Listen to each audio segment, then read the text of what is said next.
ನಮಸ್ಕಾರ prime time ಎಟ್ 9 ಗೆ ಸ್ವಾಗತ. ನಾನು ಸಬಾ ಹಕೀಂ. ಮೊದಲಿಗೆ ಹೆಡ್ಲೈನ್ಸ್.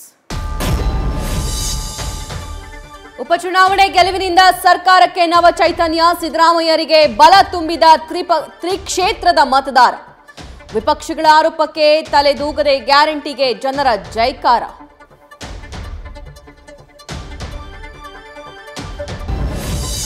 ಚನ್ನಪಟ್ಟಣ ಚಕ್ರವ್ಯೂಹ ಭೇದಿಸುವಲ್ಲಿ ಸೋತ ಅಭಿಮನ್ಯು. ಹ್ಯಾಟ್ರಿಕ್ ಸೋಲಿನಿಂದ ಜೆಡಿಎಸ್ ಯುವ ನಾಯಕ ಕಂಗಾಲು. ಭದ್ರಕೋಟೆಯಲ್ಲಿ ನೆಲೆ ಕಳೆದುಕೊಂಡ ತೆನೆ ಹೊತ್ತ ಮಹಿಳೆ.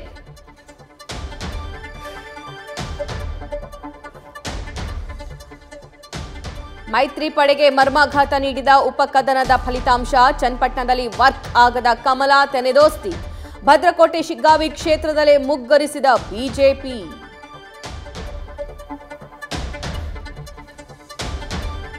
ಮಹಾರಾಷ್ಟ್ರದಲ್ಲಿ ಆಡಳಿತಾರೂಢ ಮಹಾಯುತಿ ಜಯಭೇರಿ. ಮತ್ತೆ ಅಧಿಕಾರಕ್ಕೇರಿಸಿದ ಶಿಂಧೆ ಫಡ್ನವೀಸ್ ಜುಗಲ್ಬಂದಿ. ಮಹಾ ಗೆಲುವಿನಿಂದ ರಾಷ್ಟ್ರ ಮಟ್ಟದಲ್ಲಿ ಎನ್ಡಿಎಗೆ ಹೆಚ್ಚಿದ ಶಕ್ತಿ.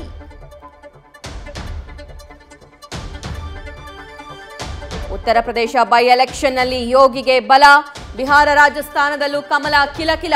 ಪಶ್ಚಿಮ ಬಂಗಾಳದಲ್ಲಿ ಕ್ಲೀನ್ ಸ್ವೀಪ್ ಸಾಧಿಸಿದ ದೀದಿ.